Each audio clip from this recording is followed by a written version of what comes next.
They fired the quiet janitor on a Monday morning. No warning, no investigation, no second chance. Just a termination slip handed to a man everyone believed was invisible. He didn't argue. He didn't defend himself. He simply smiled, folded the paper, and walked out of the building.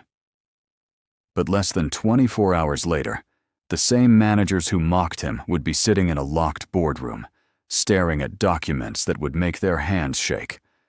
Because the janitor they fired had just bought the entire company, and what he did next would change every single life inside that building.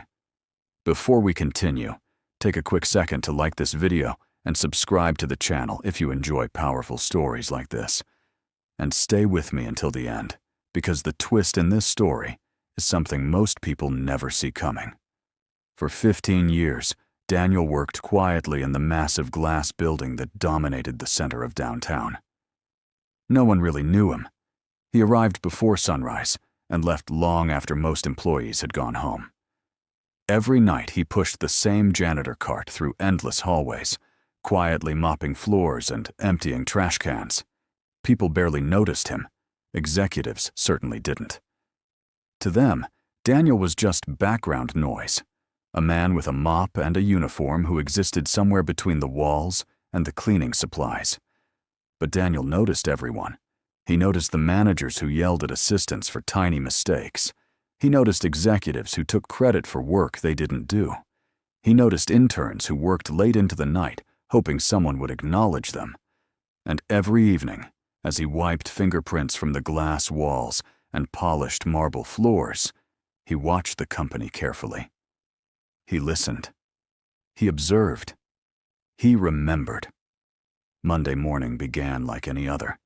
Employees rushed through the lobby carrying laptops and coffee cups. Phones rang across the open office floor. Meetings were already running late. Then suddenly, someone tripped. A full tray of coffee went flying. The tray slammed into a desk, and cups burst open like small explosions. Brown liquid splashed across an entire row of computers, keyboards, and paperwork. People jumped back as coffee soaked through expensive equipment. Within seconds, the operations manager stormed across the floor. His voice echoed across the office. "Where is the janitor?" Daniel was already approaching with his mop, but the manager didn't want explanations. He pointed angrily at the mess. "Look at this disaster. This area should have been monitored." Daniel opened his mouth slightly. He had seen what happened. A senior executive rushing past had knocked the tray over. But before he could say anything, the manager shoved a piece of paper into his hands. "You're finished here," the manager snapped. "Pack up your things. You're fired." The surrounding employees fell silent. Some stared in shock. Others quickly returned to their screens, pretending not to watch. 15 years of work ended in less than 10 seconds. Daniel looked down at the paper. Termination notice. Then something strange happened. He smiled. Not angrily. Not bitterly. Just calmly. He folded the paper neatly and slipped it into his pocket. "Have a good day," he said quietly. Then he pushed his janitor cart down the hallway for the very last time. If you think that manager made a mistake, comment the word "mistake" below. Because what happens next proves that sometimes the quietest people in the room are the most powerful. That night, something unusual happened. Daniel didn't go home to a tiny apartment like most people assumed. Instead, a black luxury sedan waited for him outside the building. The driver stepped out and opened the door. "Good evening, sir." Daniel climbed inside. The car drove through the city and eventually reached a gated estate surrounded by tall stone walls and iron gates. The gates opened automatically. Inside stood a massive mansion illuminated by soft golden lights. Daniel stepped inside where several lawyers were already waiting. One of them stood up. "Mr. Reyes, the acquisition documents are ready." Daniel nodded once. "Proceed." Within minutes, millions of dollars began moving through financial markets. Shares were purchased quietly and rapidly. Ownership shifted. Control changed. By midnight, Daniel Reyes officially owned 51% of the very company that had fired him earlier that morning. But the truth was even stranger. Daniel had not spent 15 years working there by accident. He had spent 15 years studying the company from the inside. The next morning, chaos spread across the building. Every executive received the same email. Subject line: Emergency Executive Meeting. Mandatory attendance. Confused managers gathered in the boardroom. The CEO sat at the head of the table looking irritated. "Does anyone know what this meeting is about?" No one answered. Then the projector screen turned on. A legal document appeared. Majority shareholder acquisition completed. The room went silent. "That's impossible," one director whispered. "Who bought controlling shares overnight?" Then the boardroom doors opened, and Daniel walked in. But he wasn't wearing janitor coveralls anymore. He wore a dark, tailored suit that fit perfectly. Behind him walked 3 lawyers carrying folders. The operations manager squinted. His eyes widened slowly. "Wait, you're the janitor."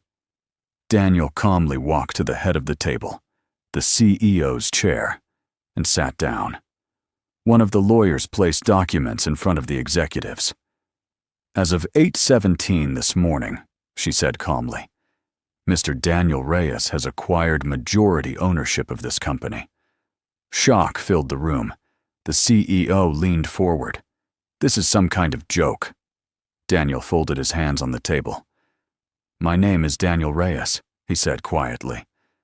"And this company used to belong to my family." The room froze. 20 years earlier, Daniel's father had founded the company in a tiny rented office with only 4 employees. He worked day and night building it from nothing. Eventually, the company exploded in growth. Investors arrived. Money flowed in. But power shifted. During a hostile takeover, the board forced Daniel's father out of the company he created. The Reyes family lost everything. Most people would have fought publicly.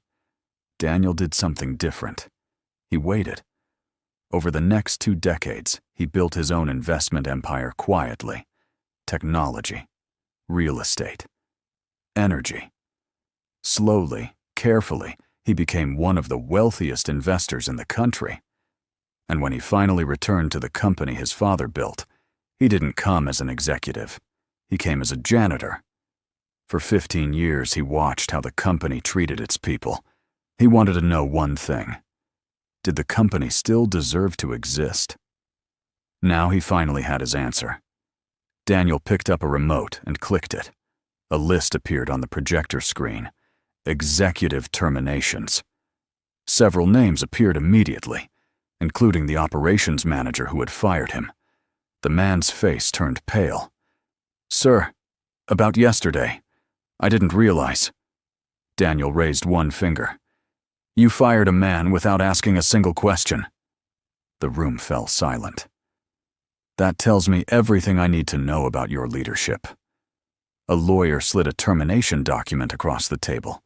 The man stared at it with shaking hands. "You're firing me?" Daniel stood slowly. "No," he said calmly. "You fired yourself."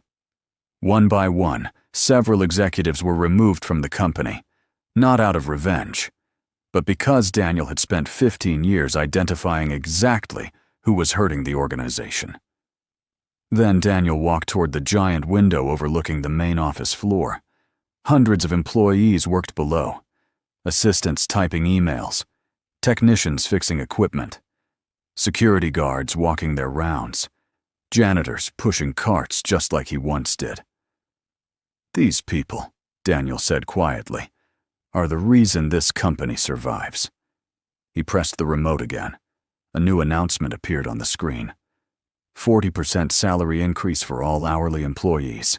Executives began protesting immediately. "You'll bankrupt the company," Daniel smiled. Another slide appeared. Executive bonuses eliminated. The room instantly fell quiet. "Now it balances," Daniel said. 3 months later, something extraordinary happened. The company didn't collapse. It thrived. Productivity reached record levels.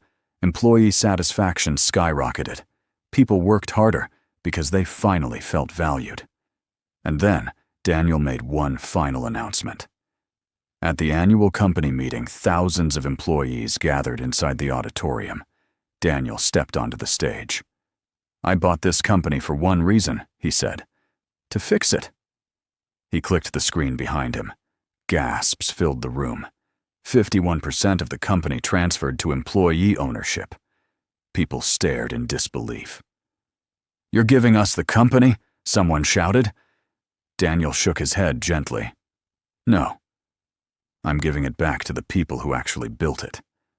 The crowd erupted into applause, but just as Daniel stepped off the stage, his assistant rushed over. "Sir, there's something you should know." Daniel looked at him. "What is it?" "The executive who spilled the coffee the day you were fired." "Yes." "He just applied for a janitor position." Daniel paused. Then he laughed softly. "Good," he said. "Let's see what he learns." And sometimes the person pushing the mop is actually the one who owns the entire building. If you enjoyed this story, make sure you like the video and subscribe to the channel for more powerful stories like this.